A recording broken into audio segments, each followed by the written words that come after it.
Yang dikoreksi adalah kita punya sikap kita itu terlalu pesimis. Oke. Pesimis terhadap bagaimana kita harus maju sebagai bangsa. Tahun 98 itu ya? Tahun 98. Saya mengenal dengan baik, tidak ada manusia yang sempurna, tetapi saya tahu bahwa nasionalisme, patriotisme, dan semangat membela konstitusi itu selalu melekat sejak dia letnan. Oke. Dan saya tahu betul itu.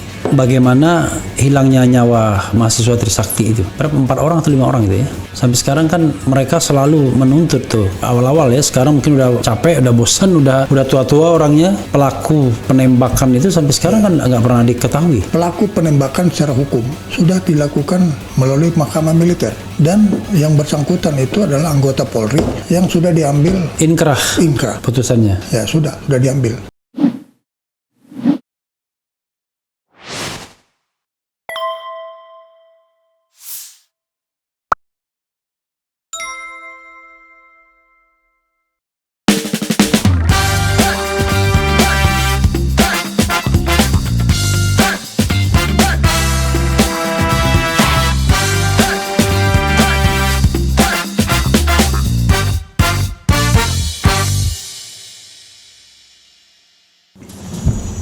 Assalamualaikum warahmatullahi wabarakatuh, Sobat RH sekalian. Jumpa lagi kita di channel yang keren ini. Keren jedas. Kaget. Jadi Sobat RH sekalian, walaupun di depan saya ada Letnan Jenderal ya, yang sangat terkenal waktu peralihan era reformasi, dan waktu itu pangkatnya Majen. Tapi saya harus tetap gebrak gebrak meja ya. Beliau adalah Letjen Safri Samsudin. Assalamualaikum warahmatullahi wabarakatuh. Waalaikumsalam. Jadi Pak Safri punya kolega agak tegang nih gara-gara saya gebrak meja. Sorry Mas Bambang. sorry. Gebrak meja itu memberi semangat. Memberi semangat. Langsung dia. Pak Safri, luar biasa ya. Belum mulai kita sudah ditonton 89 orang nih minimal ya. Mau terus bertambah nanti ya, 95 naik terus ini. Jadi kita sudah sebarkan 103. Kita sudah sebarkan kepada beberapa orang. Kemudian mudah-mudahan mereka menonton, dan nanti mudah-mudahan mereka bisa bertanya langsung kepada Pak Safri Samsudin. Jadi beliau pangkat terakhirnya Legend, Pak Jenderal ya. Iya. Legend itu waktu jabatan di mana? Waktu jabatan di Kementerian Pertahanan. Oke, waktu Sekjen ya? Sekjen sampai Wamen. Ya. Oh, jadi waktu Wamen masih aktif? Masih aktif. Masih aktif? Ya, selama 2 tahun. Selama 2 tahun? Ya, kemudian 2012 saya purnawirawan, ya, menghabiskan sampai 2014. Nah, menarik sekali ya. Saya pertanyaannya zigzag ini Pak. Orang kan pasti bertanya, pas sebelum saya reformasi itu, kan Pak Safri jadi Wamen itu tahun 2010 sampai 2014. Iya. Dan orang tahu itu masa pemerintahan Presiden SBY. Iya. Nggak mungkin lah kalau nggak dekat dengan SBY dijadikan Wamen, kan? Kira-kira begitu.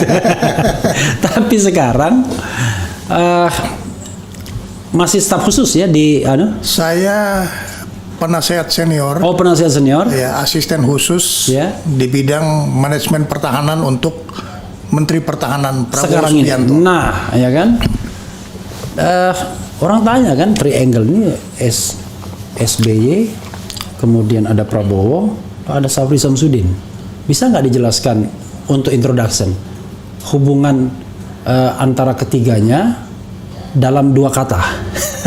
dalam 2 kata atau 3 kata? Yang bisa dijelaskan dalam 2 kata adalah silaturahmi dan saling menghormati. Oh, oke. Sebagai sesama jenderal angkatan darat ya. Oke, luar biasa. Pak Safri, saya mau menggoda-goda dulu ya, gini. Seandainya waktu itu bergerak ke belakang lagi, kita bisa memilih, Pak Safri ingin mengkoreksi nggak eksistensi di 98 itu? Tetap begitu, atau Pak Safri ingin, waduh harusnya saya begini dan lain sebagainya? Ya. Ini ada yang harus dikoreksi. Oke. Dan ada yang harus kita teruskan. Oke. Ya. Oke. Nah, yang dikoreksi dulu. Yang dikoreksi adalah kita punya sikap kita itu terlalu pesimis. Oke. Pesimis terhadap bagaimana kita harus maju sebagai bangsa. Tahun 98 itu ya? Tahun 98. Oke. Ya, karena apa? Tahun 98 itu sebetulnya adalah tantangan menuju kepada globalisasi. Oke. Oke. Nah, karena itu tantangan menuju ke globalisasi, seharusnya kita menyatukan semangat persatuan dan kesatuan untuk menjemput era globalisasi. Tapi apa yang terjadi? Kita mengalami degradasi. Oke. Degradasi dari bagaimana semangat persatuan dan kesatuan itu, karena memang kita pada saat itu mengalami distorsi, gejolak. Oke. Itu ditahan dulu, Pak. Yang dilanjutkan apa? Yang harus dilanjutkan apa?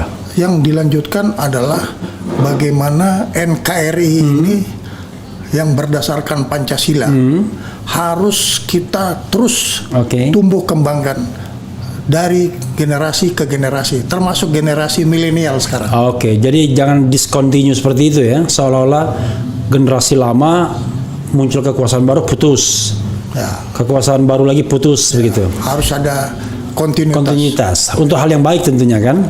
Pak Safri, sebelum kita lanjutkan soal peralihan, karena gini, mau terus terang, sobat RH sekalian pasti ingin tahu cerita Pak Safri ketika peralihan kekuasaan, terutama yang untold story yang belum pernah diceritakan, yang tentu yang bisa dibuka di sini kan. Nggak mungkin juga 100% bisa dibuka. Banyak cerita, misalnya katanya Prabowo dulu kalau dia mau kudeta juga bisa ya kan. Wiranto juga bilang begitu. Prabowo bilang saya ini dekat dengan Habibie, tapi kok ketika terjadi peralihan begitu nggak dikasih tahu ya kan. Wiranto juga membuat buku, Rizal Ramli juga begitu dan lain sebagainya. Jadi banyak sekali versi-versi tentu dari perspektif personal masing-masing. Tapi sebelumnya saya ingin mengenalkan, kita bikin lagu yang baru dan itu nih mohon maaf mewakili pesimisme tadi. Yaitu judulnya Reformasi Dikhianati. Nah, ini kita baru ciptakan, saya bikin syairnya, idenya, dan eksekutornya ini teman saya Ogi. Ini silakan Ogi, coba kita mainkan. Iya, oke, nggak apa-apa, silakan. Ya, nggak apa-apa. Nih. Nah, ya. Ini lagu baru dari kami, judulnya Reformasi Dikhianati. Oke.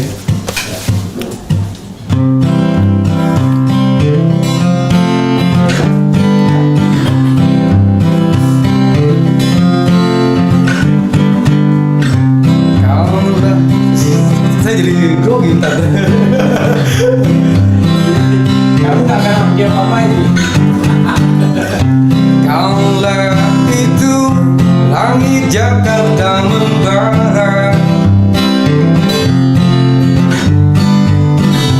ribuan mahasiswa tumpah ruah, lakukan aksi hingga malam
canggih, pejabat-pejabat sudah tak ada hati.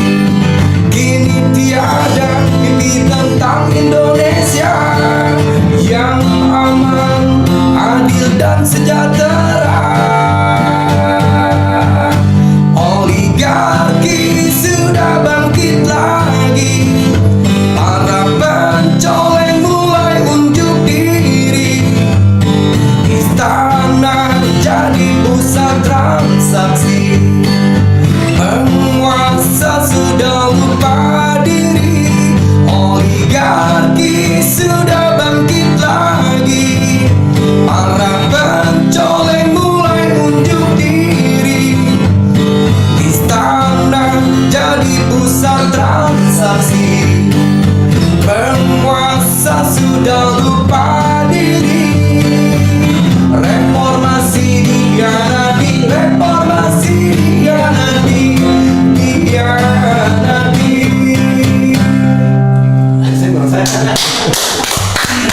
Dia gugup dia. Enggak, lagu ini baru jadi juga. Jadi lagu ini baru jadi tadi.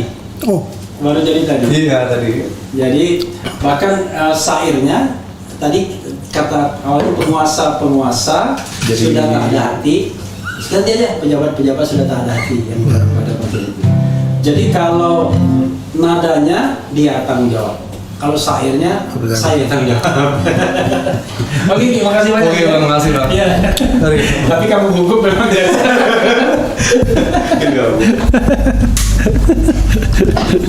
Jadi kita udah 10 lagu itu yang bikin, salah satunya itu. luar biasa. Jadi ada lagu yang kita bikin agak spektakuler tentang Padang Masyar, pemimpin adil. Oh, Iya, nanti saya dengarkan. Kalau Sobat Era udah biasa dengarkan. Salah satunya setiap manusia adalah khalifah, ya kan?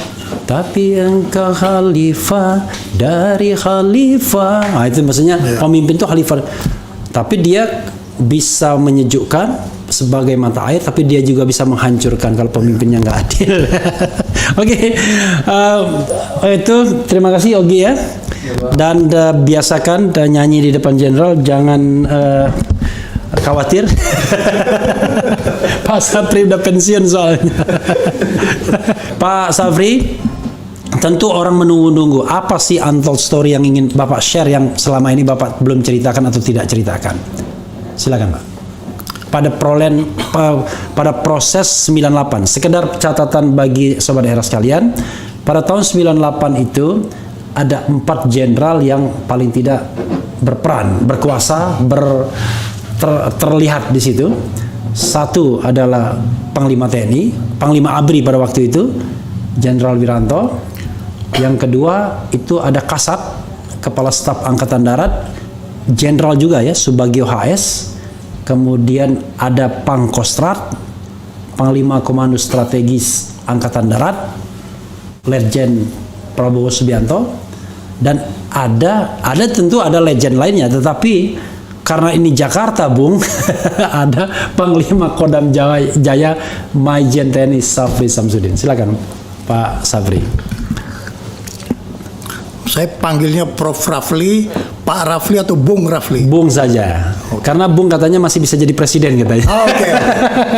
Bukan ada Bung Rafli mengikut Bung Karno. Iya, tapi Refli bukan Rafli. Rafli. Refli. Oke, silakan. Bung Rafli begini, saya mempunyai 2 dimensi. Oke. Satu sebagai dimensi prajurit yang menjalankan tugas, satu sebagai manusia biasa yang punya kewajiban bertakwa kepada Tuhan Yang Maha Esa. Jadi apa yang saya kerjakan itu saya pikir yang benar dan saya kerjakan dengan tepat. Saya tidak tahu apakah itu told story, apa itu untold story. Ya. Tapi saya ingin flashback Iya. apa yang saya alami 24 tahun yang lalu ya. 24 tahun yang lalu, yang mungkin itu tidak pernah saya bayangkan sebelumnya. Tetapi tentunya apa yang saya hadapi itu semuanya berkaitan dengan misi saya, tugas saya. Nah, saya beruntung pernah menjalani satu pendidikan militer di Akademi Militer. Tahun 74 anunya apa? Mulai tahun 71 74 sampai saya lulus di tahun 74. Oke.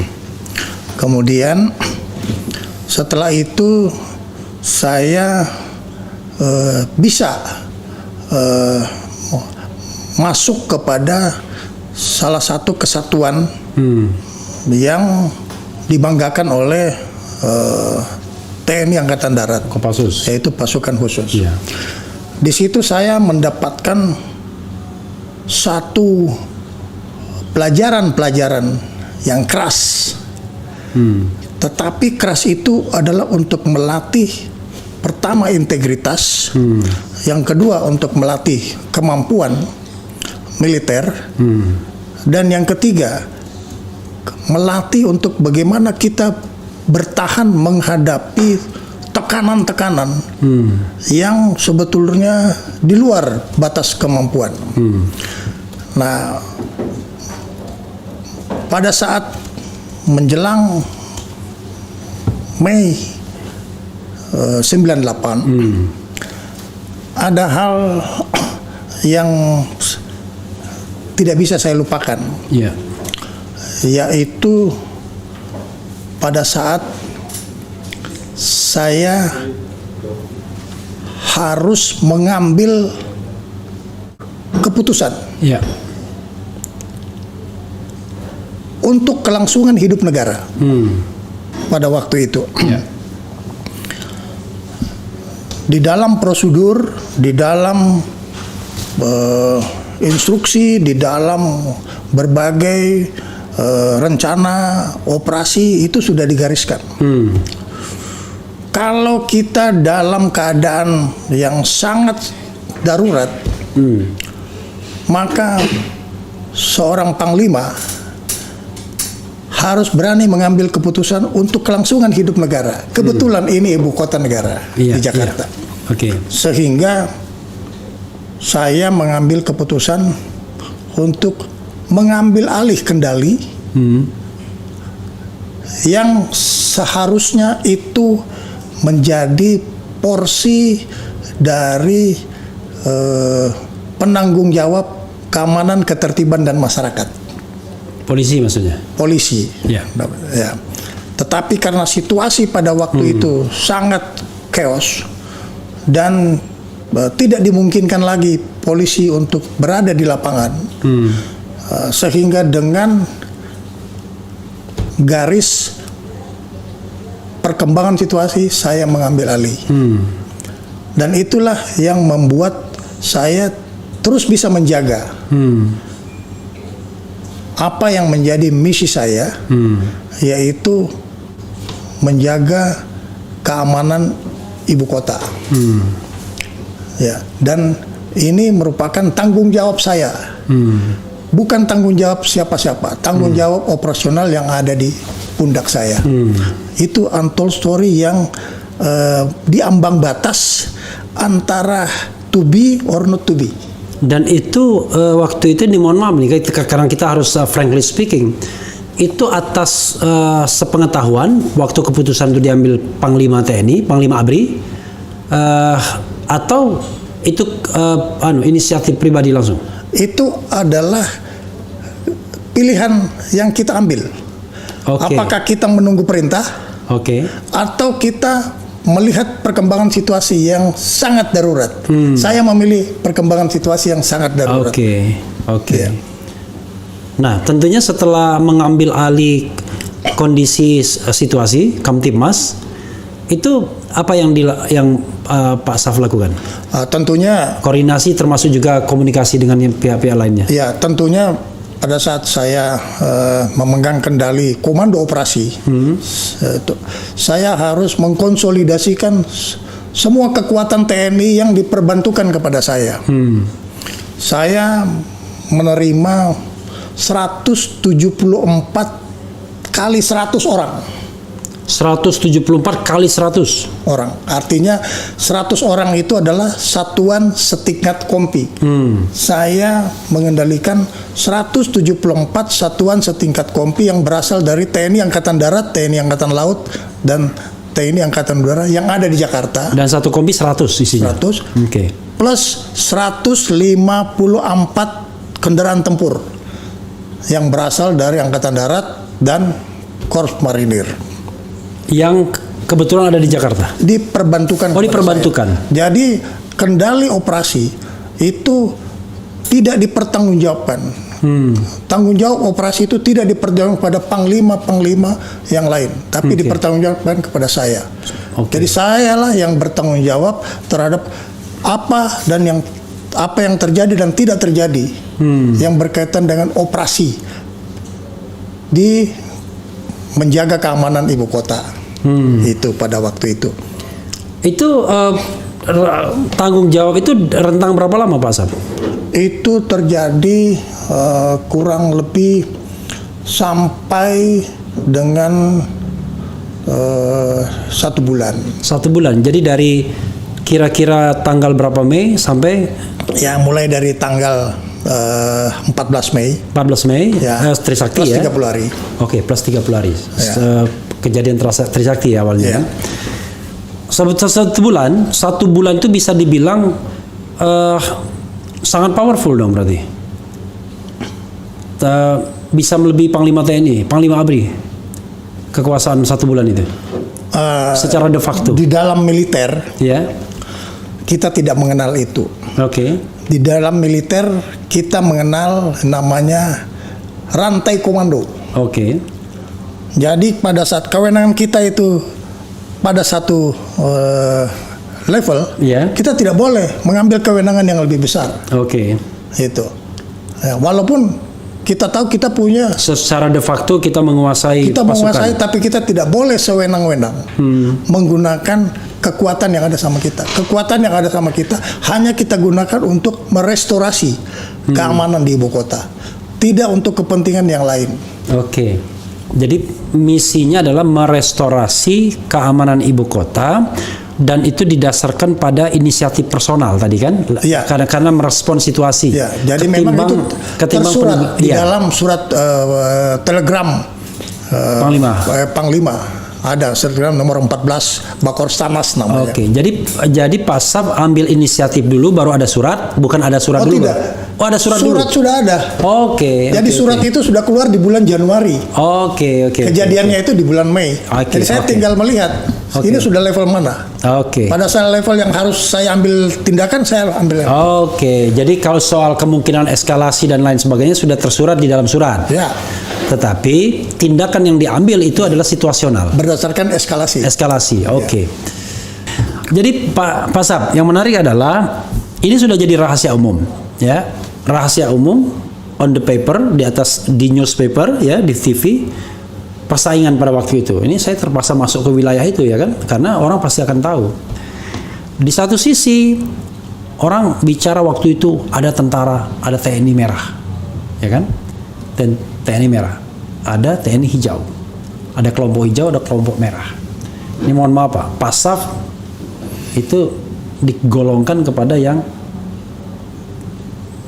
ibaratnya strukturnya kesananya ke Pak Prabowo, ya kan, dianggap. Dan pesaingnya Pak Wiranto. Sudahlah, keduanya masih hidup kan, kita ngomong apa adanya aja, ya kan, nggak marah juga ini. It was 24 years ago, ya kan. Tapi akhirnya berhenti dengan pemberhentian Pak Prabowo, diberhentikan.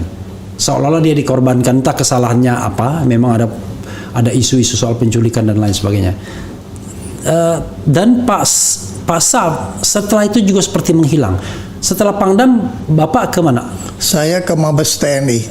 Nah, itu kan saya tahu itu. Biasanya orang-orang yang direkrut ke Mabes sebagai sebagai staf ahli, sebagai apa itu kita tahu lah. Udahlah, kita masyarakat udah pinter semua karena nggak bisa dibohongin ya. Pokoknya biasanya ditarik sebagai staf ahli, sebagai kos ahli, biasanya begitu. Tapi kalau yang ini kan pasti komando-komando Pangdam, Pangkostrat gitu-gitu. Kalau kita bicara tentang karir militer itu kan. Apa yang terjadi pada waktu itu sehingga kok kesan masyarakat bahwa ada pertarungan di tubuh TNI pada waktu itu? Ya. Itu saya kira satu kesan yang subjektif, Iya. ya, kesan yang subjektif. Tetapi perlu diingat bahwa perwira begitu dia dilantik sebagai perwira, Ya. dia memegang kode etik perwira. Kode etik perwira itu dia harus pegang teguh dan kita harus taat azas. Ya enggak. Di dalam Sabta Marga disebutkan bahwa marga yang kelima, kami prajurit Tentara Nasional Indonesia memegang teguh disiplin, patuh dan taat kepada pimpinan, serta menjunjung tinggi sikap dan kehormatan prajurit. Nah, itulah yang kita pegang. Jadi kita tidak ada beban. Iya. Beban. Kesan-kesan yang ada itu adalah kesan dari luar, tetapi bukan merupakan satu realita kejadian sebenarnya. Jadi Bung Refli, saya ingin mengatakan bahwa itu adalah kesan subjektif. Ya. Kami tidak pernah memperhitungkan untung rugi, ya enggak. Tetapi yang harus kita jaga adalah bagaimana TNI dalam keadaan solid, baik atasan bawahan Ya. dan sesama prajurit. Tapi Pak Saf ya, kenapa kemudian akhirnya Pak Prabowo diberhentikan pada waktu itu? Oke, ada soal kasus penculikan dan lain sebagainya. Akhirnya kan tidak pernah ada prosesnya juga, tidak kalau di dalam hukum tidak ada guilty or not guilty-nya, nggak jelas. Tapi kan it happens, dia diberhentikan Ya. dengan pangkat Letnan Jenderal dengan karir yang sangat moncer, Ya. dengan jabatan terakhir Pangkostrat. Ya, itu yang saya katakan. Kita mesti taat azas, ya enggak. Apapun yang diputuskan oleh pimpinan terlakukan. Tapi Pak Prabowo adalah dipensiunkan dari militer, punya hak pensiun sebagai militer. Ya, itu. Dan itu ada proses Jadi bahasanya dipensiunkan ya, pensiun. dan masih tetap hak pensiunnya tetap diberikan. Ada pensiun. Oke. Dan itu Oh, dia tidak bisa dikatakan bahwa dia diberhentikan, tapi dipensiunkan dia ya. pensiun. Oke, kalau diberhentikan kan artinya Ya. dia tidak pernah tercatat sebagai pensiunan kan? Ini Kalau dia dipensiunkan. diberhentikan, masih timbul pertanyaan. Iya. Tapi kalau dia dipensiunkan, Iya. semua orang punya hak untuk pensiun. Dan itu yang terjadi. Bahwasanya dia pensiun lebih awal, itu adalah keputusan pimpinan. Ya. Waktu itu Pak Sam nggak masuk ya di dalam apa istilahnya komite jenderal? Saya ikut. Oh ikut. Saya Apa namanya apa? Dewan Kehormatan Perwira. Oh sorry, Dewan karena udah lama sekali ya. Dewan Kehormatan Perwira. Ikut. Saya Berapa orang di DKP itu waktu itu?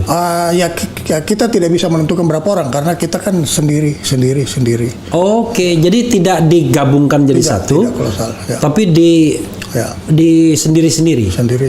Dan itu ada porsi-porsinya. Oke, berarti Pak Sap waktu itu pernah dipanggil Pak Wiranto untuk memutuskan nasib Pak Prabowo. Oh tidak. Oh, tidak. Pak Wiranto tidak menjadi ketua Oke. di dalam Dewan Kehormatan. DKP siapa ketuanya waktu itu? Ketua kalau tidak salah bintang 3 semua. Oh bintang 3 semua ya. Ada kepala staf Angkatan Darat juga. Oh Pak Bagio ya. Pak Bagio. Pak Bagio HS ya yang jadi Pak Wiranto kan sudah Menhankam. Menhankam Pangap dia ya. waktu itu. Menhankam Pangap. Waktu itu memang rangkap jabatan Panglima ABRI Ya, pada sama- waktu itu merangkap, ya, merangkap ya. gitu. Tapi kesannya ini mohon maaf nih Pak Saf, kebintangan Pak Saf itu sangat kuat moncer ketika jadi Pangdam Jaya, jadi a crucial time-nya di situ. Tapi setelah itu Pak Saf hilang. Ini penonton juga nanya, Pak Saf kemana aja setelah itu? Iya. Nah, kita ini kan ini nih mohon maaf Pak Saf ya. Kita ini kan walaupun pengamat, orang di luar kan kita tahu betul yang namanya jabatan-jabatan TNI itu kan. siapa yang naik, siapa yang turun, siapa yang hilang, siapa yang mandek kan ya. Ada yang bilang ini mestinya Pak Sam ini bintang 4 nih katanya. Tapi nasibnya cukup di bintang 3. Bintang 3 pun karena ada slotting di luar jabatan teknis teritorial kan, yaitu sebagai Sekjen waktu itu Dephan ya, Departemen Pertahanan, sekarang Kemhan, dan kemudian jadi Wakil Menteri Pertahanan. Nah itu kan ibaratnya kita tahu lah, biasanya nyimpang-nyimpang begitu naik pangkat. Tapi jabatan teritorialnya dari Pangdam, mungkin ke Pangkostrat, ke Kasat, itu Pak Asaf hilang di situ. Iya. Yang pertama garis tangan. Garis tangan. Garis tangan, apalagi ya? Ya. Buah tangan nggak ada.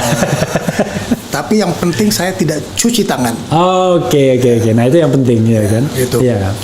Nah, saya mempunyai filosofi, ya, bahwa terputar itu tidak tersesat Oke. dan terlambat itu tidak ketinggalan. Oke. Ya enggak? Kita taat kepada penguasa, tapi kita takut kepada yang Maha Kuasa. Ya, sobat daerah sekalian, nih mohon maaf ya karena hujan. Rupanya koneksi internet kita terputus, dan tadi setelah kami cek terputusnya di kita taat pada penguasa tapi takut kepada yang Maha Kuasa. Nah, silakan Pak Saf dilanjutkan, nih mohon maaf, dan mudah-mudahan koneksi internet kita baik ya. Mudah-mudahan walaupun hari hujan. Silakan Pak Saf. Apa yang Ya, tadi pertanyaan saya kan soal setelah Pangdam, kan moncer sekali. Pangdam berapa tahun Pak Saf waktu itu ya? Usia Pak Saf? 2 tahun. Hah? 2 tahun. Enggak, maksudnya usia Saya jadi Pangdam usia 45 tahun. tuh, muda banget kan? Ya. Itu termasuk muda ya? 45 tahun. Nah, 45 tahun jadi Pangdam. Kan moncer sekali tuh karirnya. Dan setelah itu hilang. Jadi legend tahun 2005. 2005 ya? 2005. Ah, berarti 6 tahun kan? 6 tahun nggak naik pangkat. Sementara kita tahu ada orang yang berapa bulan naik pangkat. dari Majen ke legend, dari legend ke jenderal itu hanya hitungan kira-kira berapa belas bulan gitu ya. Oke Pak Saf, silakan. Iya, pangkat dan jabatan itu buat saya adalah amanah. Ya. Jadi kalau tadi lamanya bintang 2 itu 8 tahun, Ya. kemudian buat saya bukan satu hal yang memberatkan, Ya. karena memang saya ingin mengabdi, bukan ingin mencari pangkat. Ya. Ya, jadi kalau saya ulangi bahwa kalau saya terputar itu saya tidak merasa tersesat, dan kalau saya itu terlambat, Ya. saya tidak merasa ketinggalan. Tapi yang tetap ada pada saya adalah motivasi mengabdi. Karena yang saya katakan tadi, saya memiliki integritas, saya memiliki kapabilitas, dan saya percaya diri. Ya enggak, saya tidak pernah memilih pekerjaan yang ditugaskan kepada saya. Jadi apapun saya laksanakan dengan sebaik-baiknya. Saya bekerja, atasan yang menilai. Terserah atasan punya hak untuk menilai bagaimana kinerja dari bawahannya. Pak Saf pensiun 2010 ya? Saya 2011. Oh 2011 pensiun. 2011 sebagai pensiun militer. Pensiun militer ya, 58 tahun ya? 28 tahun. Oke. Pak Saf kan waktu sebelumnya pernah menjadi pengawal presiden ya, Pas Pampres. Iya. Waktu itu apa jabatan di ke Pas Pampresan?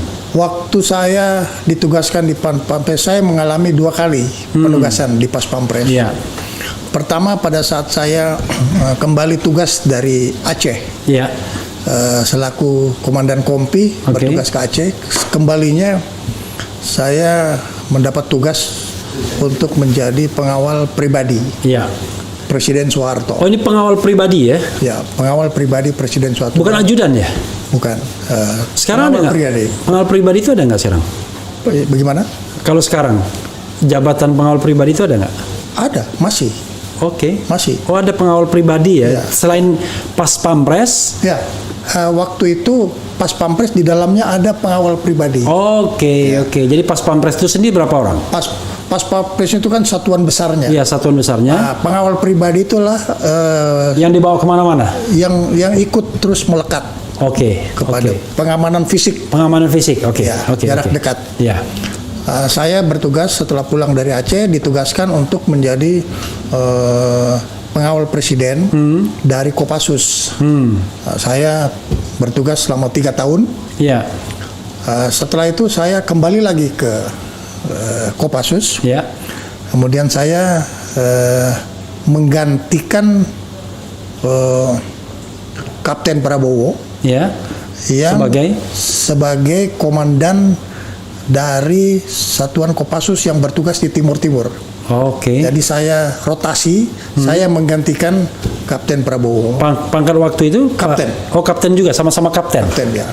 Oh, jadi satuan Kita ya. satu angkatan. Satu angkatan ya. Oke. Ya. Oke. Jadi beliau kembali dari Timur Timur, saya yang menggantikan. Tapi dari segi usia memang Pak Prabowo lebih tua, ya, lebih 1 1 tahun ya. Ya. Dan lahirnya bulannya sama. Bulannya sama, bulan Oktober. Beliau tanggal 17 Oktober lahirnya. Iya, 17 Oktober 1951. iya. Pak Saf 30 Saya Oktober 52. Oktober 1952. Nah, kalau tahunnya 52 juga Pak Prabowo itu TNI AD mengarahkan tank ke istana. Oh, itu tahun 52, Pak. Iya, 52. 17 Oktober 52. Itu Pak Kemal Idris. Iya, 1 tahun setelah Prabowo lahir. 52. 52. Ulang tahun Pak Prabowo pertama itu. Iya. Tank diarahkan ke istana ya. Oke. Tadi kan ada dibilang juru bicara Kapuspen ya. Waktu jadi Kapuspen itu kalau nggak salah 2002 2005. 2022 sampai 2002. ya 2002. Ya, sampai 2005. Iya. Saya waktu itu tahu ya ada sebuah media yang tidak pernah mau menyebutkan nama Pak Saf. Tidak pernah mau menyebutkan. Jadi kalau ada keterangan apapun dari waktu itu TNI, nama Pak Saf nggak akan disebut. Saking pemilik media itu nggak tahu punya dendam pribadi, marah pribadi atau apa ke Pak Saf gitu. Pernah nggak dengar begitu Pak Saf? Saya tidak pernah dengar. Oh, karena itu saya nggak pernah. Karena pada saat saya menjadi Kapuspen, Iya, seluruh media itu hadir. memang hadir. Hadir. Saya tahu, tetapi Jadi saya tidak tahu outputnya. oke, ya outputnya. Ya. Itulah wartawan di lapangannya yang pusing Wow. karena tidak boleh menyebutkan nama Pak Saf. Wow. Belum tahu, nggak tahu ya. Belum pernah tahu. Oke, tapi saya nggak perlu sebutkan kan nanti media yang bersangkutan malah membantah kan, jadi saling dianggap fitnah ke saya. Oke, Pak Saf, setelah pengalaman Pak Harto tadi sebagai pengawal pribadi Pak Harto, kalau saya baca di internet, wah konon katanya ini yang paling ke Bosnia tadi. Dan pernah menodongkan pistol atau senjata ke agen Israel Mossad, itu yang saya lihat di internet. Iya. Itu gimana ya? Yang mungkin yang historical untold story itu yang Bosnia. Bosnia. Ya. Karena pada saat itu tidak ada satupun orang yang tahu apakah presiden akan mengambil keputusan pergi ke Sarajevo atau tidak. Tahun berapa itu? Tahun 95. Tahun 95. Oke. Ya. Oke. Tidak ada yang mengetahui. Iya. Laporan diberikan terus. Iya. Setiap pagi saya berdiri di depan pintu setelah presiden selesai sholat subuh. Angkatan berapa? Pangkat apa waktu itu Pak Saf? Ya Pak? Pangkatnya waktu Pangkat saya sudah dan grup grup A. Iya, dan grup A Kolonel. kolonel. Oke. Ya. Oke. Jadi saya melaporkan perkembangan di Bosnia, tetapi beliau hanya mengangguk saja, tidak memberikan satu putusan. Ya. Sampai dengan jam J pemberangkatan beliau belum memberi satu keputusan. Apakah akan berangkat atau tidak? Ya, Oke. yang kita bisa jadikan pegangan adalah pada saat beliau ketemu dengan Presiden Kroasia di Zagreb. Oke, di Zagreb ya. Ya, kemudian beliau menyampaikan beliau mau pamit sebentar, mau pergi ke Bosnia, ke Sarajevo. Jadi sampai Zagreb pun belum tahu akan ke Bosnia apa dan enggak. itu pun tidak diberikan instruksi kepada kami, tetapi dia sampaikan kepada Presiden Kroasia, dan saya menangkap itu sebagai instruksi berangkat. I see. Dan itu disampaikan karena laporan intelijen. Waktu itu dan pas pampresnya siapa? Waktu itu dan pas pampresnya, kalau saya tidak salah adalah Mayor Jenderal Yasril. Yasril. Ya, Oke. saya kalau tidak salah. Ya. Hingga itu menjadi keputusan berangkat, dan memang sudah standby, tapi jadi atau tidak itu belum tahu.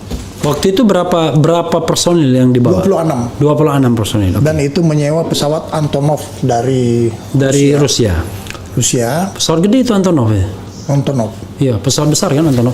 Antonov kecil. Kecil ya? Oke. Antonov ya, masuk. Iya. Dan sudah ditentukan siapa yang berangkat, ada media juga ikut di situ. Dan sampai ke sana. Ya, jadi satu rombongan Antonov itu berapa orang? 26. Oh, termasuk tenaga pengaman 26? Pengamannya itu cuma 2 orang. 2 orang? Saya dengan seorang kapten dari CPM. Oke. Ya. Oh, cuma 2 orang aja ya? Oke. Kemudian ada Panglima, ada Menteri Luar Negeri, Sesnek, Ajudan. Panglimanya waktu Pak itu Faisal Tanjung. Oh, Faisal Tanjung ya, Pak Faisal Tanjung ya, tahun 95 ya. Dan kita mengikuti prosedur. Kebetulan saya berinisiatif untuk ingin menandatangani pertanggungjawaban perorangan apabila terjadi kecelakaan. Ya enggak? Jadi saya ambil, tapi kelihatannya ada feeling beliau melihat orang sibuk mengisi formulir. Kemudian beliau bertanya pada saya, mana formulir saya? Saya bilang sedang saya isi sini. Beliau isi sendiri dan tanda tangan sendiri.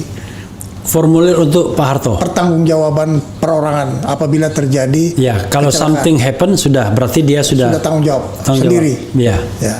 Pak Harto ngisi sendiri. Langsung isi dan tanda tangan sendiri, serahkan kepada awak pesawat. Dan baru pintu ditutup dan kita berangkat. Tapi saya sudah melakukan. Dan awak pesawatnya orang Rusia semua? Ya, orang Rusia. Yang disewa oleh PBB. Dan tapi saya sudah menyiapkan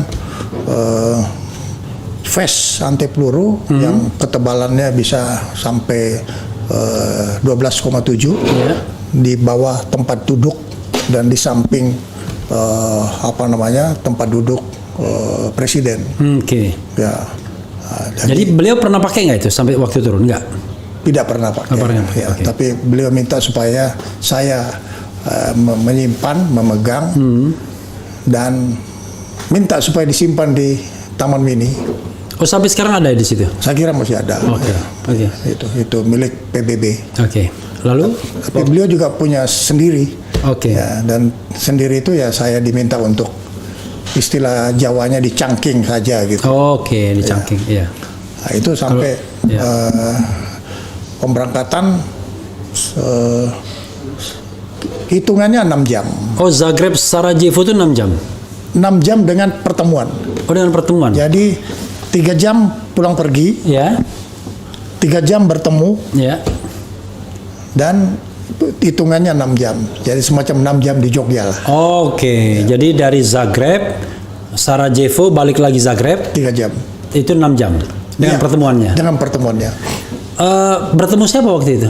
Bertemu dengan Presiden Bosnia.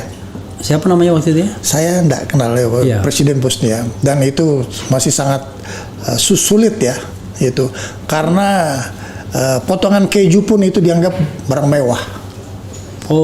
Ya, jadi Waktu ini kan Bosnia waktu itu diinvasi Serbia ya. Ya, jadi pada saat itu di Bosnia itu masih terbelah. Ada Serbia Ya. menghadapi Bosnia dan ada PBB. Oke. Jadi lapangan terbang itu panjangnya dikuasai oleh Serbia, Ya. lebarnya dikuasai oleh Bosnia. Bosnia. Kemudian di dalamnya ada pasukan PBB. Jadi kita mendarat dan kita take off itu 12,7 dari Serbia itu mengikuti terus sampai kita mendarat dan kita naik lagi diikuti sampai kita terbang melintas. Yang ngikutin pesawat juga? Bukan, dari bawah. Oh, radar. Pesawat penangkis serangan udara. Oke, Dia pasang. oke. Dia siap-siap ya. Siapa tahu Ya. ini pesawat. Karena satu hari sebelumnya mereka berhasil menembak utusan PBB di Bosnia, Yang nembak Bosnia atau Serbia? Serbia. Serbia. Dan itu menembus ke pesawat, untung kena tas ajudan. Jadi pelurunya bersarang di tas ajudan.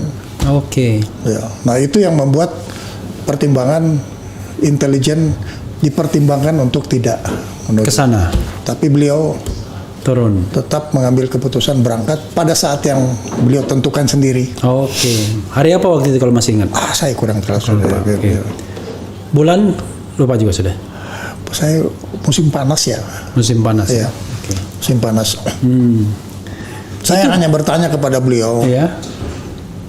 Bapak ini kenapa dalam suasana begini Bapak Presiden masih sempat untuk berkunjung? Jawabannya singkat saja bahwa kita negara pemimpin non-blok Ya. GNB ya. dan kita tidak punya biaya, kita tidak punya budget. Tapi teman kita sedang susah. Jadi kita berkunjung saja Oke. untuk memberi simpati sambil memberikan pendapat-pendapat dan pandangan. Itu yang beliau sampaikan dan suasana memang pada waktu itu sangat tidak comfortable karena kamar mandi pun tidak ada airnya. Oke. Ya, jadi ya seperti biasa kita di kampung pakai ember. Oke. Jadi itu memang karena suasana perang itu ya. Gitu ya. Ya, Oke, suasana semua instalasi apa berangkali bermasalah ya. Iya, iya. Dan kita melewati istilahnya itu lorong penembak. Oke. Ya, lorong penembak. Nah, saya juga tidak tahu sebab sebetulnya konvoi Panzer itu sudah disiapkan di mana Presiden untuk. Tapi beliau naik sendiri tempat yang beliau tentukan. Oke. Jadi, Konvoi Panzer dari Panzer Bosnia. dari PBB. Oh, PBB. Jadi semua warnanya sama, putih. Oke. Sudah disiapkan sebetulnya, tapi beliau naik di tempat yang lain ya. Nah, kita menyesuaikan aja. Oke. Ada kejadian apa waktu itu? Aman-aman aja ini. Kita melewati lorong penembakan. Atasi pertahanan melaporkan bahwa ini kita memasuki lorong penembakan. Biasanya mereka itu tidak terbidik, asal nembak aja. Mau kena mau enggak itu yang penting mengganggu saja. Oke. Ya. Tetapi pada saat kita di Sarajevo, pada saat terjadi pembicaraan antara kedua presiden, memang terjadi ledakan. Oke. Ya, ledakan. Tapi ledakan itu tidak mengganggu jalan pertemuan. Cuma memang disiplin waktu itu yang menentukan presiden.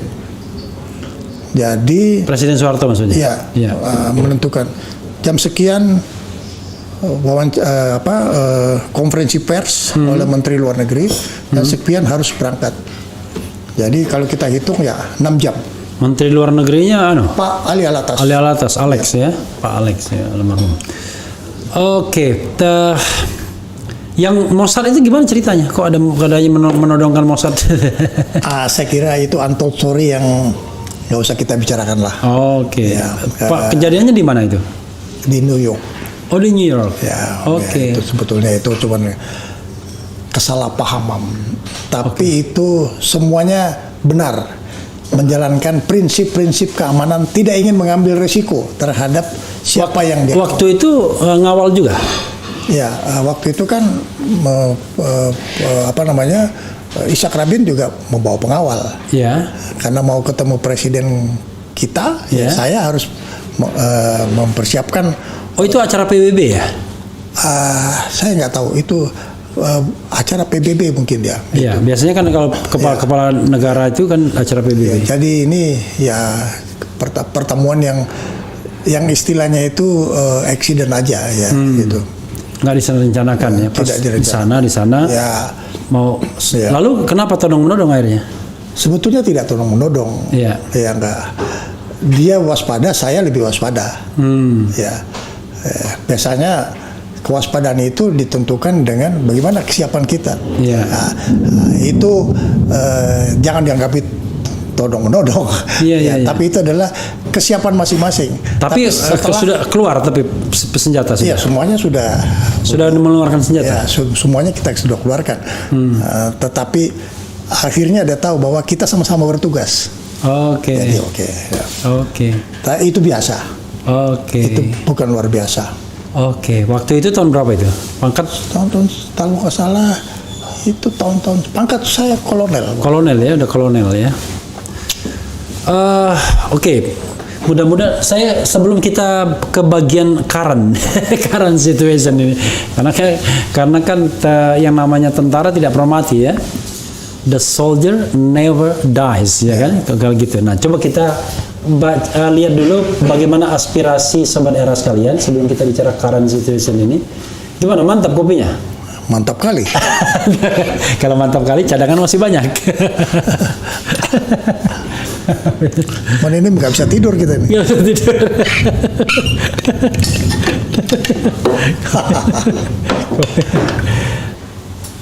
Coba kita lihat, ada pertanyaan nggak yang relevan untuk saya tanyakan ya. Jadi kalau di sini Pak Saf biasa orang kita bahas apa dia ribut sendiri soal PKI lah, soal apalah, soal FPI juga kadang-kadang dibahas juga gitu ya. Gitu. Yang jelas banyak yang bilang, waduh dulu Pak Saf paling ganteng zaman Pangdam Jaya gitu kan, paling terkenal dulu. Saya pernah lihat di TV sekali Pak Saf keliling kota pakai Panzer, pernah ya? Keliling kota pakai Panzer. Itu waktu itu pas tanggal berapa ya? Itu tanggal 13. Tanggal 13 ya? Ya. Setelah insiden Trisakti itu ya? Oh sudah, ya. Trisakti 12. Iya 12. Ya.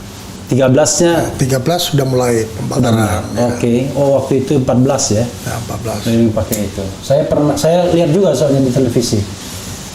Oke, penjelasan mantap. Musim panas memakai mantel apa tak kepanasan Pak? Mantel anti peluru ini beda lagi. Itu. Oke. Dibilang ada tentara profesional yang saya kagumi Bang Safri Samsudin dari Hernal Ferry. Kemudian Oke, saya lompat sini ya. Jadi karena banyak sekali komentar susah saya membacanya satu ya, lihat sketching areanya. Oke. Pak Saf, yang saya katakan tadi kan, yang namanya tentara tidak pernah mati, gitu. Kalaupun dia itu tidak pernah kalah juga, dia cuma istirahat sebentar, sudah itu melawan lagi, kira-kira begitu kan. Nah, Pak Saf, setelah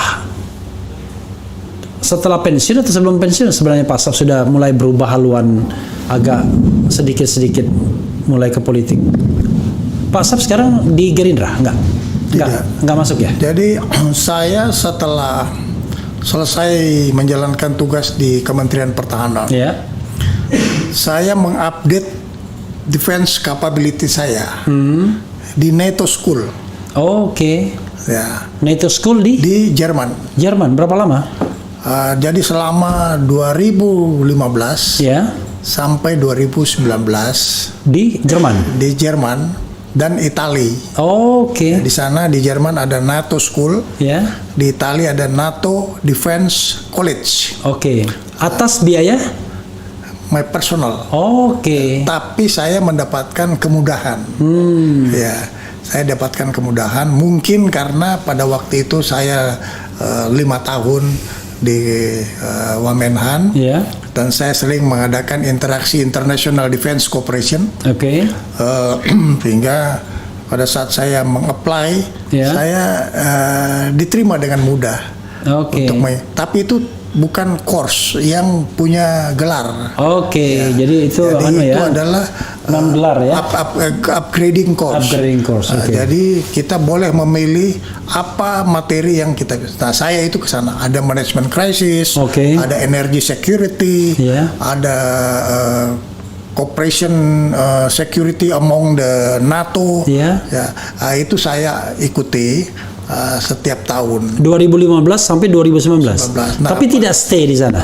Tidak, setelah Tidak. selesai pulang. Oh, jadi Ya, anu ya, pergi pulang, bolak-balik ya, pergi pulang ya. Pergi pulang, dan tahun 2019 Menhan Prabowo menjabat, kemudian saya bergabung di Kementerian Pertahanan, tapi untuk sebagai advisor kepada Mentan. Saya tidak terlibat lagi dalam struktur. Oke, jadi Saya hanya- advisor sebagai kepada Menhan Kepada saja. Menhan saja. Struktur tidak ya. Tidak, saya khusus Oke. untuk manajemen pertahanan. Jadi bisa dibilang Pak Saf sebenarnya 2015 2019 hilang dong. Iya, saya tidak ada. Oke. Tapi tahun 2018 Ya. saya diminta pulang Oleh Pak Prabowo. bukan. Oleh? Waktu itu belum kampanye. Ya. Oleh Wakil Presiden Pak Yusuf Kalla Oke. untuk bisa membantu pemerintah sebagai wakil ketua organizing committee Asian Games. Oh, Asian Games. Ya. Oh, Pak Saf wakilnya. Wakil Saya- dari Erick Thohir. Wakil dari Erick Thohir. Erick Thohir ex officio sebagai ketua KOI, Iya. dan saya diminta untuk membantu, tapi khusus mengangkut mengenai mesin kerja untuk melancarkan mesin kerja Asian Games. Dan setelah selesai, saya kembali lagi ke Jerman. Oke. Relatif karena kesan di masyarakat Pak Saf, ini mohon maaf nih bahasanya nggak tepat ya, kayak dianggap proksi Pak Prabowo juga ya. Proksi. Iya. Saya memang dengan Pak Prabowo berteman, Oke. dan tidak pernah terputus pertemanan saya Oke. dan silaturahmi. Bahwasanya beliau masuk politik, beliau berbisnis, saya tetap di militer. Oke. Ya, jadi tetap hubungan berjalan seperti biasa. Walaupun saya tidak ikut Gerindra. Tidak ikut kampanye, ikut nggak kemarin? Tidak. Saya ikut pada saat sudah mau Di ujung. di ujung. Di ujung. Oke Pak Saf, ini terpaksa saya bicara lagi tentang the next ya, ke depan. Mungkin bolong-bolong Pak Sobat Eraskawan, silakan nanti ya ditanyakan kalau ada yang bolong-bolongnya. Tahun 2024 diperkirakan Pak Prabowo kan akan nyalon lagi. Insya Allah, karena sudah. Kenapa saya berani mengatakan demikian? Pertama, mendengar langsung dari Pak Prabowo. Kedua, memang sudah ada deklarasi sekarang ini Ya. yang dilakukan Dasko, yang dilakukan oleh beberapa anggota Gerindra di beberapa tempat. Dan eskalasi pasti akan meningkat sampai 2023 pas saat pendaftaran kan begitu. Pak Saf terjun politik nanti. Saya ikut mendukung dan membantu. Oke, tentu Tapi Pak saya tidak masuk di dalam struktur resmi. Gerindra. Ya. I see. Tapi sangat mungkin ikut dalam struktur tim kampanye mungkin ya. Ya. Oke. Pak Saf, apa yang katakanlah mendorong Pak Saf untuk ikut dalam politik seperti ini? Ini kan sudah high politik. Ya. Saya aja belum pernah juga, walaupun tidak pernah di militer dan ngikutin atau perkembangan politik terus menerus, tapi belum pernah jadi tim sukses manapun sampai saat ini. Saya memang tidak terjun secara organisasi. Iya. Ya. Tapi saya melihat bahwa negara kita ini masih bisa maju. Kita masih punya potensi 270 juta. Kita masih mempunyai potensi sumber daya alam. Ya, oleh karena itu kita memerlukan pemimpin yang nasionalis religius untuk meneruskan apa yang sudah dicapai oleh Presiden Jokowi sekarang. Itu. Jadi itu yang menginspiring saya untuk ikut, dan saya melihat Pak Prabowo mempunyai niat, dan kalau dapat kesempatan dan Tuhan berkehendak, insya Allah dia akan terus melanjutkan apa cita-cita dari para pendahulu kita. Ini karena Pak Sap mengenal baik Pak Prabowo atau karena Pak Sap teman Pak Prabowo? Ini mohon maaf, keduanya bukan kurang lebih sama. Saya dua-duanya. Dua-duanya ya. Itu teman iya, tapi mengenal baik juga iya. Gitu. Tapi banyak orang yang kemudian menduga macam-macam dengan Pak Prabowo ya. Iya. Karena profilingnya itu kan profiling pertama adalah profil dari menantu penguasa Orde Baru, kan begitu. Kemudian juga termasuk jenderal yang tajir, ini mohon maaf Pak Prabowo ya padanya saya kan. Kemudian sekarang ini bergabung dengan pemerintahan Presiden Jokowi yang banyak mengecewakan orang karena mereka berharap Pak Prabowo memimpin oposisi dalam tanda kutip ya. Tapi tentu Pak Prabowo punya sikap sendiri, mungkin juga Pak Saf gitu. Nah, terhadap sepak terjang Pak Prabowo selama ini, ya Pak Saf ada keberatan atau Pak Saf melihatnya sesuatu yang justru strategis? Saya kira kita mesti lihat dari aspek strategi. Ya, bagi seorang militer, dia memegang prinsip asas-asas yang berlaku di dalam satu peperangan, yaitu memegang teguh tujuan. Dan tujuan itu harus memiliki strategi. Dan strategi itu harus memiliki pemusatan kekuatan. Tetapi dalam menjalankan strategi, maka harus penuh dengan kewaspadaan. Jadi berbagai macam polemik-polemik itu hal yang biasa terjadi, ya. Dan tentunya pro kontra itu manusia tidak ada yang sempurna. Ya, jadi saya berpendapat hal itu normal. Saya mengatakan bahwa kalau tidak kenal maka tidak sayang. Nah, jadi saya mengenal, ya, saya mengenal dengan baik. Tidak ada manusia yang sempurna, tetapi saya tahu bahwa nasionalisme, patriotisme, dan semangat membela konstitusi itu selalu melekat sejak dia letnan.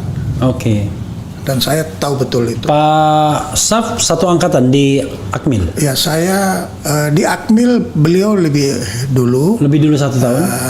Kemudian kami lulus bersama-sama. Oh, sama-sama 74 ya? Tapi di Akmil kita sempat bersama-sama di dalam pangkat dan tingkat. Ya. Artinya sudah kenal di Akmil? Sejak Akmil, ya. Sejak Akmil, kami ya? satu pavilion, satu tempat tinggal. Ya, itu. Tapi orang bilang Pak Prabowo temperamen. pernah berkelahi atau dimarahin? Tidak. Enggak ya? Ya. Semua orang mempunyai tingkat-tingkat seperti itu. Ya. Level tertentu level temperamen tertentu ya. Pak, ini ada yang bertanya ya. Peristiwa Mei 1998 adalah kudeta, nggak ngerti juga ya kudeta dari apa ke mana. Nanti di komentar aja Pak Sap secara umum ya. Pak Sap, tolong kasih tahu Pak Prabowo sebaiknya beliau jadi penasihat saja. Bantulah yang muda-muda untuk membangun bangsa ini, itu lebih mulia. Itu lebih mulia. Kemudian dia bilang begini, nasionalis religius insya Allah Pak Anies bisa ya. Pak Safri, apa tujuan Prabowo ikut gabung ke Jokowi? Kemudian ada bilang Prabowo 2024. Kemudian jawaban Pak Safri lugas, tegas, mantap, ya kan? Oke, kemudian ada yang bilang tolong tanyakan KM 50 gitu. Kemudian nih baru jenderal bukan yang kayak sekarang nurunin baliho sama joget-joget sambil ngopi ya. Allahu Akbar. Saya nggak nyebut nama tapi pasti kita tahu semua kan. Pak Saf silakan komentarin secara umum ya. Ya, Ini ada juga nih katanya Pak Jenderal Safri Samsudin inilah James Bond-nya Indonesia. Ada juga yang bilang begitu ya. Mudah-mudahan ada lagi TNI seperti beliau walaupun aku tahu dari sejarahnya saja. Oke, gimana? Saya adalah warga negara yang menjadi prajurit yang memegang teguh jati diri sebagai tentara rakyat yang tidak boleh berpisah dengan rakyat. Saya 44 tahun Ya. dibiayai oleh rakyat. Oke. Ya. Setelah saya pensiun, saya punya kewajiban moral untuk mendharma baktikan apa yang pernah diberikan oleh rakyat kepada saya. Ya, itu salah satu pegang saya. Ya. Dan oke, mungkin yang lebih ini lagi. Kalau penilaian dengan adik junior Pak Saf ini gimana? Kan reformasi tahun 98 itu ingin mengakhiri ya dui fungsi ABRI atau dui fungsi TNI. Jadi yang tadinya TNI ada dalam politik, misalnya jadi ex officio langsung menjadi anggota dewan, kemudian anggota MPR, kemudian bisa jadi gubernur, bupati, wali kota tanpa harus pensiun. Sekarang kan sudah diakhiri semua setelah reformasi. Tapi ada kecenderungan akhir-akhir ini banyak orang yang menganggap kok ini TNI sudah mulai main politik lagi. Seolah-olah bahwa career path itu tidak bisa dilampaui kalau tidak nyantol ke politik. Ya kan? Maka tidak heran kemudian justru urusan jenderal-jenderal TNI ini termasuk Angkatan Darat misalnya itu urusannya adalah urusan safari politik atau urusan ikut berkubang dalam isu-isu politik atau urusan beraliansi dan berkolaborasi dengan kekuatan-kekuatan politik tertentu.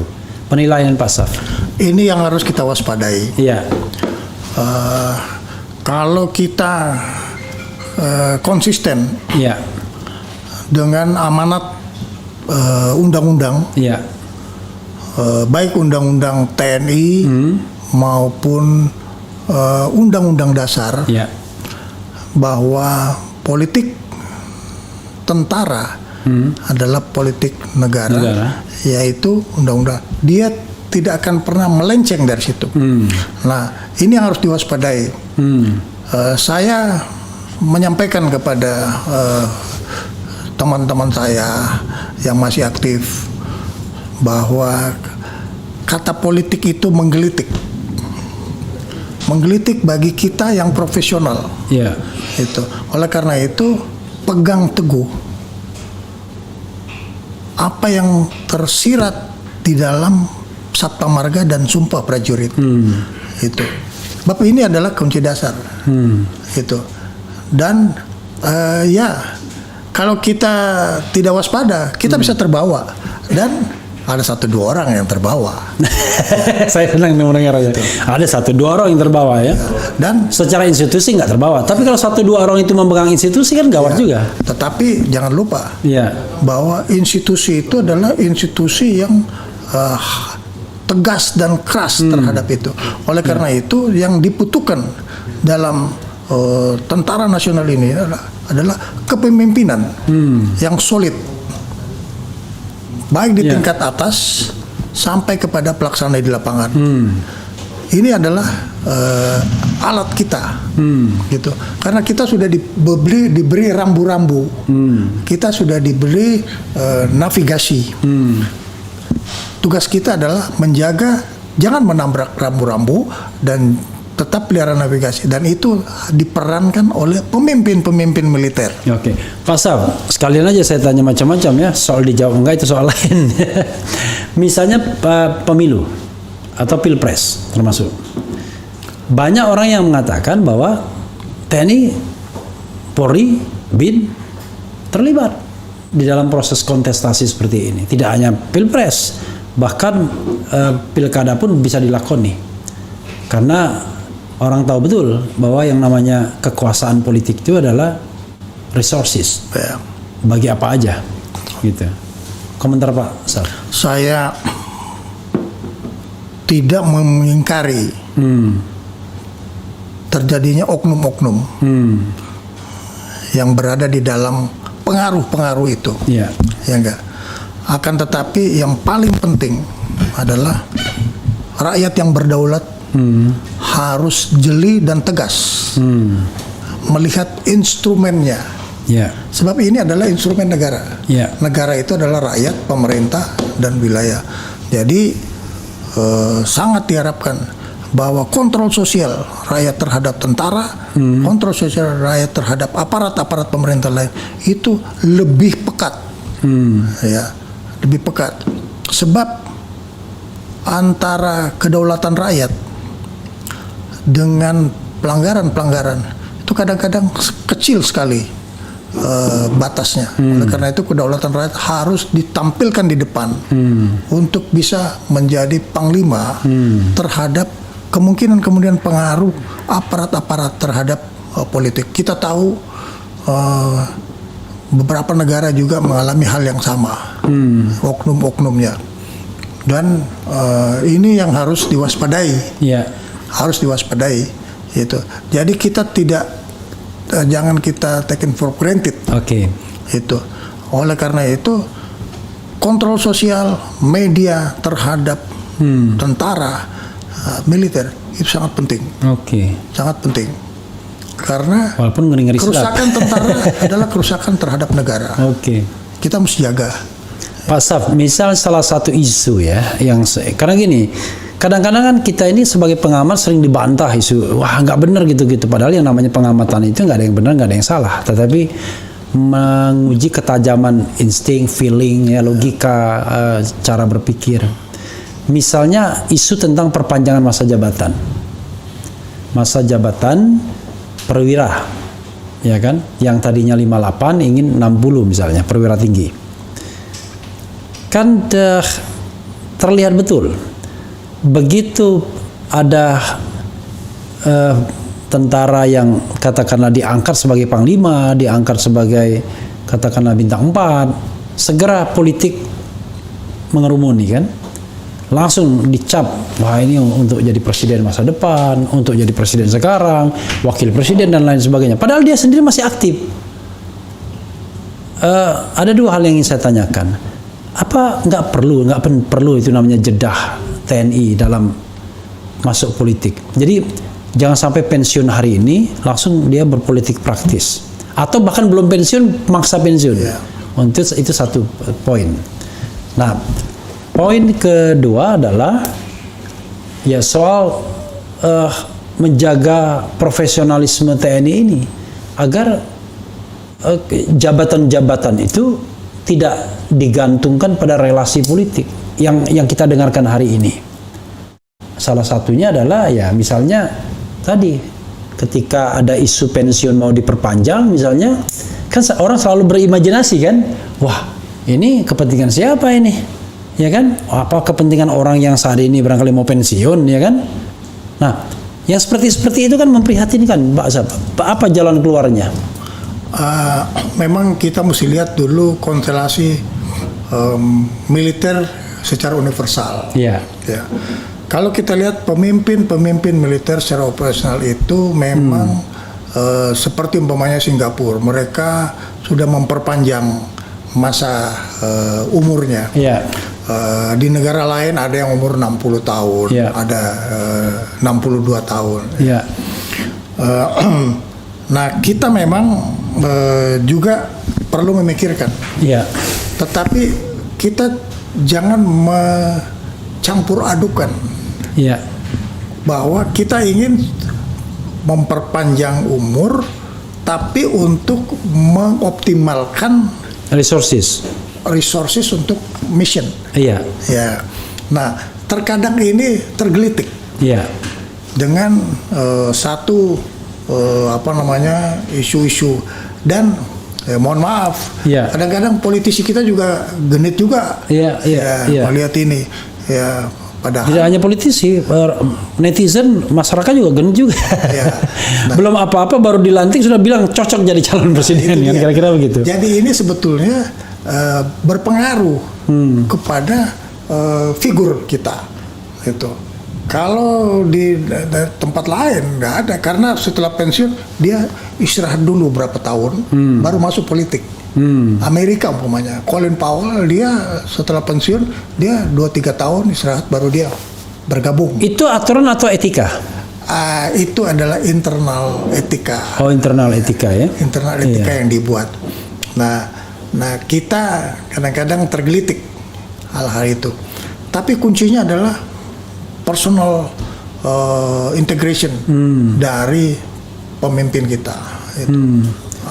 Soalnya orang kan khawatir kalau misalnya tidak ada jeda, istilah mungkin masa probation ya, probation period. Kalau nggak ada jedahnya itu, maka bisa saja dia menggunakan resources ketika aktif untuk persiapan. Iya. Kan berbahaya jadinya, menarik-narik TNI dalam politik akhirnya. Ada satu hal, Bung Refli, yang kadang-kadang masyarakat tidak begitu memperhatikan. Seorang militer, apapun jabatannya, begitu dia lepas dalam jabatan itu, apalagi pensiun, nol, kembali ke zero dia punya strong. Iya. Apakah dia mantan panglima? Apakah dia mantan komandan? Iya. Ya. Ini bukan tahun 50. Iya. Karena di tahun 50, kalau saya jadi komandan batalion, seluruh suku saya ikut. Iya. Saya kira di mana-mana tuh, di Padang, di mana terjadi. Tapi sekarang tidak. Kita terdiri dari berbagai macam suku yang mempunyai etika. Jadi kalau kita sudah pensiun, lepas dari jabatan, belum pensiun, lepas dari jabatan, Hilang semua. Hilang dalam arti kata yang tinggal satu, dignity. Dignity ya, martabat. Ya, martabat. Jadi pada saat dia menjabat, dia tidak memelihara martabat. Begitu dia sudah tidak menjabat, orang tidak akan memperhatikan dia lagi. Oke. Ya, dan itu penting sekali. Jadi jangan kita menyalahgunakan wewenang yang bisa mengorbankan dignity, kehormatan. Sebab kehormatan itulah yang membawa kita ke liang kubur. Iya. Penghormatan selesai pada saat kita tidak lagi menjabat. Ini kan kadang-kadang memprihatinkan soalnya. ini ada yang tanya yang nakal ya. Pertanyaannya, ada pertanyaan terhadap situasi negara, oke. Tapi dia bilang ini, tadi persis mana ya, Pak Jenderal, bagaimana pendapat Bapak terhadap perkembangan situasi? Oke, Pak Jenderal, buzzer RP itu boleh dipelihara negara. Tanya gimana? Sekarang TNI, polisi, dan Satpol PP sama tidak ada bedanya, tidak ada wibawanya. Padahal dahulu TNI disegani di negeri ini. Ini mana ya? Pak Jenderal, bagaimana pandangan Bapak terhadap perkembangan situasi? Oke. Ada yang mempertanyakan begini, nah ini tadi. Sebagai sahabat dekat Pak Prabowo, apakah Pak Jenderal Safri tahu tentang diamnya Pak Prabowo terhadap pendukung-pendukungnya dulu seperti Habib Rizik, Habib Bahar, dan lain-lain ingin ulama kita supaya tetap menjadi panutan, ya. Tapi juga kita juga harus melihat bahwa perkembangan umat Islam itu sekarang juga sudah bergerak lebih maju. Jadi ini juga berpengaruh kepada nilai-nilai ulama kita. Kita ingin ulama kita itu menjadi panutan. Ya kita memang melihat beberapa fenomena, ya. Tetapi mudah-mudahan kita semua dibukakan jalan, ya. Dibukakan jalan untuk menempatkan ulama kita di posisi yang tepat, dan umara juga bisa menjaga ulama kita. Gitu.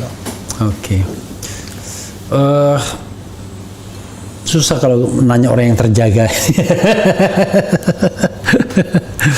Tapi ini ada pertanyaan yang nakal nih, Derek.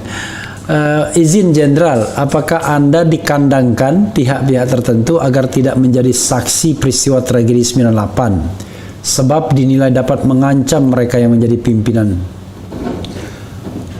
Bung Refli, saya 4 kali dalam pemeriksaan Oke. dalam kaitan 98. Oke.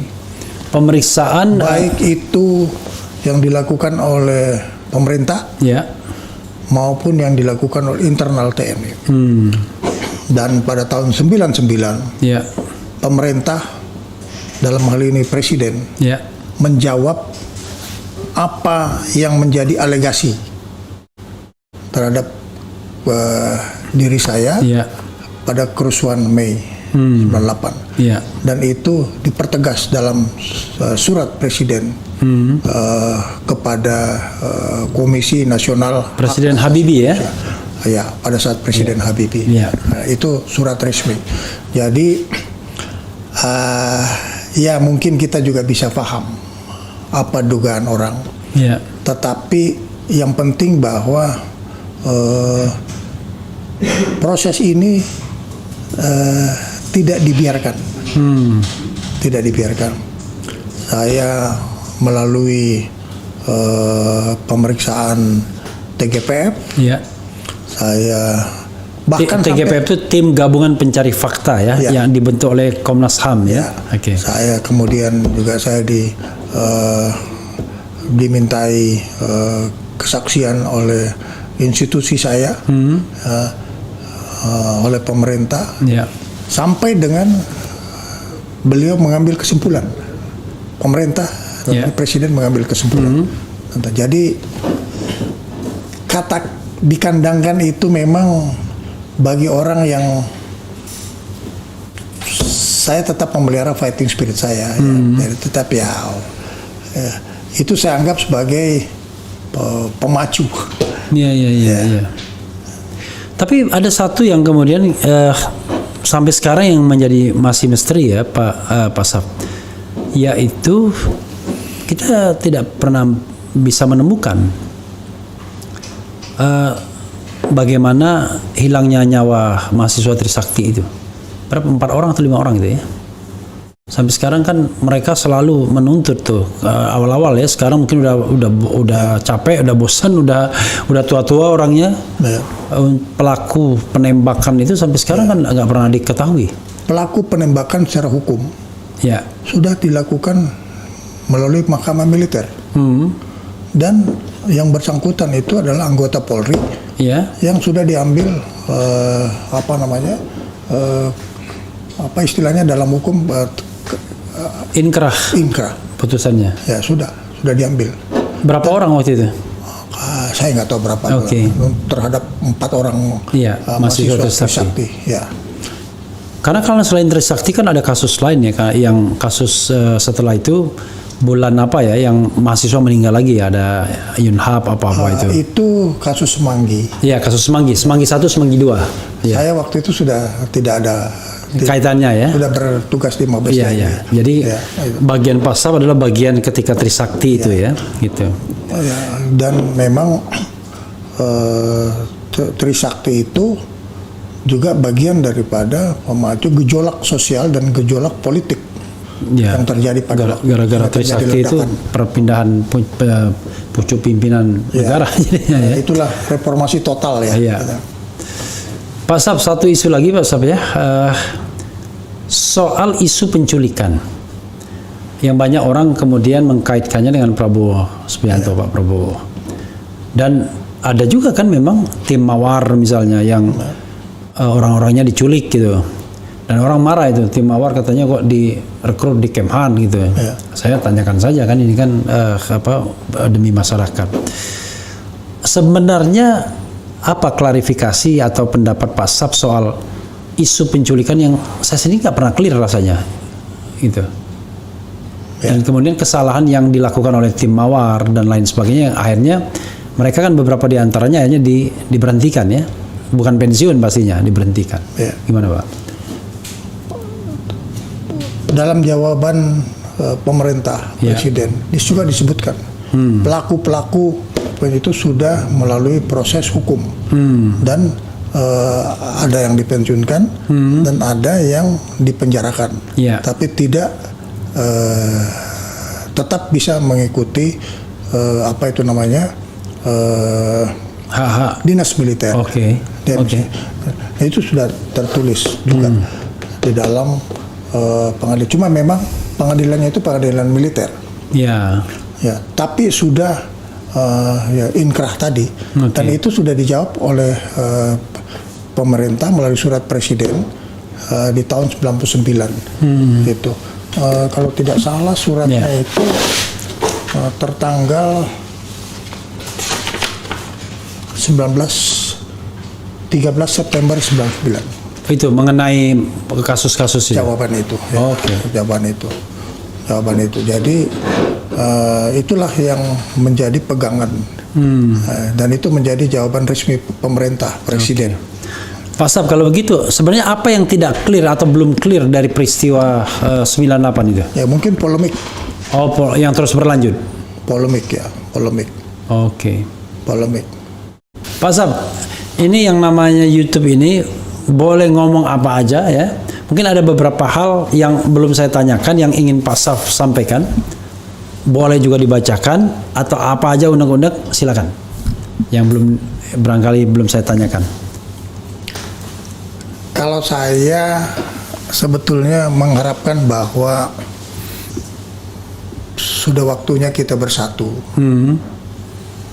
melihat ke depan Ya. tantangan bangsa kita.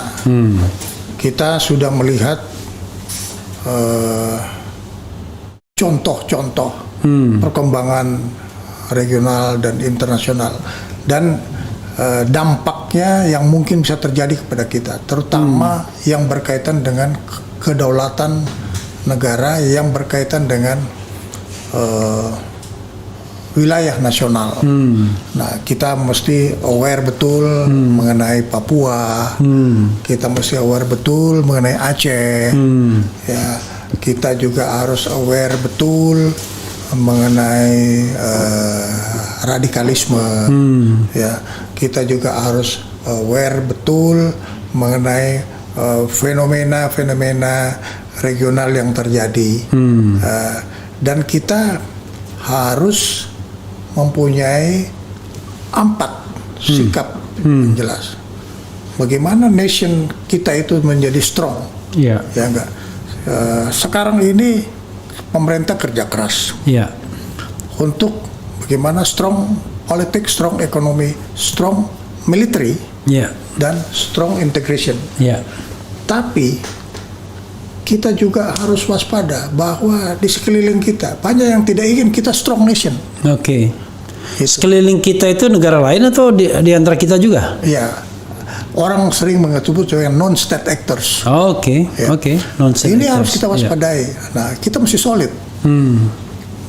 Kita mesti solid. Iya. Ya enggak. Kita sekarang punya satu nahoda. Jangan sampai nahoda menjadi macam-macam. Iya. Gitu. Iya. Jadi saya sebagai warga negara ingin melihat bahwa kita tuh bersatu. Waktu yang kita hadapi ini kita amankan betul. Iya. Kemudian kita ke depan pemikiran saya personal untuk itu. Walaupun ada yang mengkritik Pak sekarang, Pak Jenderal sekarang tidak ada yang strong militer, strong ekonomi, melehoi semua. Itu tantangan kita ya. Itu tantangan betul. Iya. Dan itu kita jangan mengabaikan pendapat itu, Pak.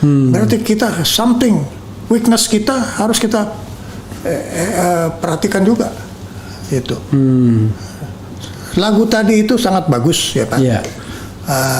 Itu adalah satu lagu yang mengevaluasi dan memotivasi Iya. spirit kita.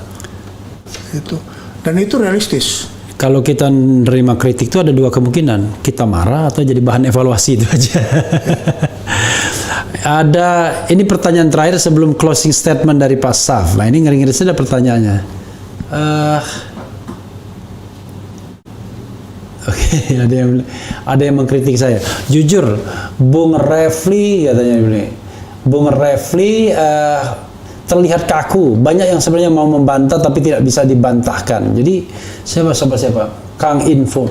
saya tidak dalam posisi membantah. Saya dalam posisi bertanya pada beliau.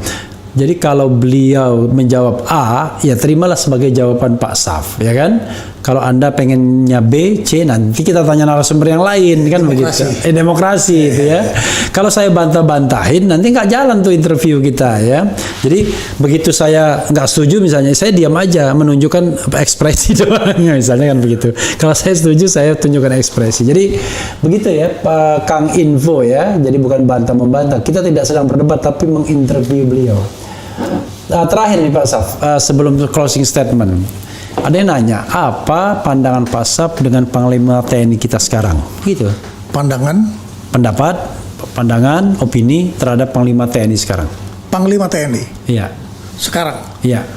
Sekalian lah sama pimpinan TNI di Kesatuan Angkatan Darat. Kan dua itu kan, kalau di kita Panglima TNI sama Kepala Staf Angkatan Darat, kan itu dua jenderal yang begini. Pandangan terhadap dua jenderal TNI hari ini, gitu aja, jenderal Angkatan Darat. Saya melihat bahwa kedua jenderal TNI ini adalah harapan dari military milenial di Indonesia. Nah, ini tantangan ini harus dijawab oleh leadershipnya beliau-beliau. Mereka punya kapabilitas, punya pengalaman operasi, ya, punya pengalaman intelektual, ya, dan itu diharapkan bisa memberikan satu pembaruan bagi TNI.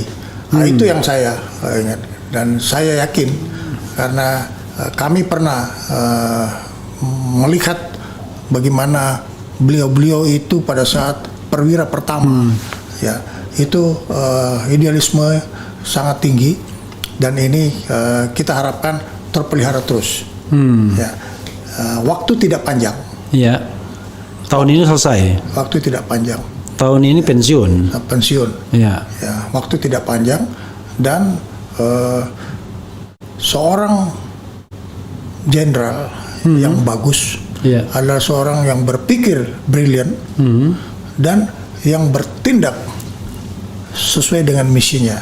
Dan rute ini saya lihat berada pada rute yang dijalankan oleh kedua jenderal Andika dan jenderal Dudung Abdul Rahman. Tapi banyak yang protes. Saya terpaksa mewakili suara publik ya terhadap Jenderal Dudung yang dianggap melakukan langkah-langkah kuda dalam berpolitik. Misalnya dalam kasus Habib Rizik, soal-soal yang terkait dengan politik. Setelah diangkat, kemudian silaturahminya ke tokoh-tokoh politik dan lain sebagainya. Termasuk juga dinamika bagaimana kemudian penunjukan Kasat itu akhirnya harus diputuskan gitu. Keputusan itu ada di presiden. Jadi semuanya harus sudah dipertimbangkan dengan baik. Tapi saya yakin mereka tidak akan keluar dari rute profesionalnya. Oke. Saya yakin itu. Oke. Pak Saf, closing statement ke kamera, mungkin ke penonton-penonton era, silakan. Take your time. Mau 1 jam closing statement, is okay. Oh iya, Pak Saf bawa sesuatu ya buat saya. Okay. Okay. Jadi, sahabat era sekalian, saya menggoda beliau ya. Saya bilang, kan beliau kan legend ya kan. Jangan salah, saya juga, kepala saya ini legend juga ini. Karena ini punya legend Yayat Sudrajat.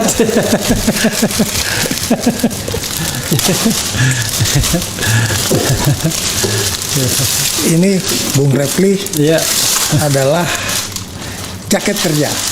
Oke. Jaket kerja di Kementerian Pertahanan. Oke. Ya, ini buatan Indonesia. Oke. Buatan produk Indonesia. Dan itu khusus Kementerian Pertahanan. Iya. Ini ada. Jadi itu recognize. Ada badge. Ada ininya ya, ada badge. Ada badge. Oke. Keren Dan juga. Ini digunakan untuk kerja. Oke. Supaya hangat. Oke. Harapannya sebagai closing time, Ya. Bung Refli bisa menjadi seorang pemerhati dari defense sectors. Oke. Dan pemerhati terhadap kehidupan sosial kita. Oke. Itu. Tapi itu Dan boleh hangat dipakai. terhadap Boleh dipakai di luar. Boleh. Tidak ada urusan dengan peraturan. Oke, Ya. oke. Ya, karena ini bukan baju dinas ya, tapi Bukan, baju bukan. yang sering dipakai saja. Bukan ini. Oke. Ini adalah satu Oke. jaket. Mudah-mudahan ini cocok. Pokoknya kayak cocok nggak cocok tetap kita pakai. Jadi begini ya pakainya ya. Luar biasa ya. Aduh. Gambar kita masih benar juga ini. Wah, bener nih, cocok nih. Wah, ya saya nggak usah lepaskan lagi. Ya, jadi kalau dingin ya, Ya. supaya nggak masuk angin. Oke. Soalnya masuk angin ini ada dua Pak Jenderal. Masuk angin dalam makna harfiahnya, betul-betul kita masuk angin, atau masuk angin karena kita tidak konsisten. Masuk angin. Silakan Pak Saf kalau mau. Saya hanya ingin menyampaikan kepada alma mater saya supaya kita terus memegang filosofi dan prinsip konstitusi. Kita terus memegang prinsip-prinsip yang berlaku di dalam kehidupan prajurit. Dan jangan lupa bahwa kehadiran Tentara Nasional Indonesia tidak lepas daripada rakyat Indonesia. Rakyat Indonesia adalah yang melahirkan kita. Ada kewajiban kita untuk memberikan yang terbaik kepada rakyat. Dan inilah pesan yang diwariskan oleh generasi 45. Saya sebagai generasi penerus melanjutkan kepada generasi milenial. Oke. Ya, sobat era sekalian, itu dengan Letnan Jenderal Purnawirawan Safri Samsudin, ya, sosok yang sangat terkenal ketika peralihan kekuasaan tahun 98, karena pada waktu itu beliau adalah Pangdam Jaya, usianya masih sangat belia, masih muda, 45 tahun pada waktu itu, dan luar biasa, idola emak-emak. kalau dulu istilahnya masih ibu-ibu, sekarang emak-emak, sekarang idola emak-emak. Terima kasih atas jaket yang diberikan kepada saya ya. Mudah-mudahan nanti kita akan bisa mengundang tokoh-tokoh politik lain seputar tahun 98. Tentu mereka memiliki cerita dalam angle dan persepsi mereka sendiri berdasarkan pengalaman dan perenungan mereka, tetapi ya kita hormati saja berbagai versi ini untuk pengkayaan kita. Yang paling penting kan one thing for sure, sebagai bangsa kita tidak boleh terpecah. Begitu Pak Saf ya? Ya. Terima kasih. Wassalamualaikum warahmatullahi wabarakatuh. Waalaikumsalam. Keren.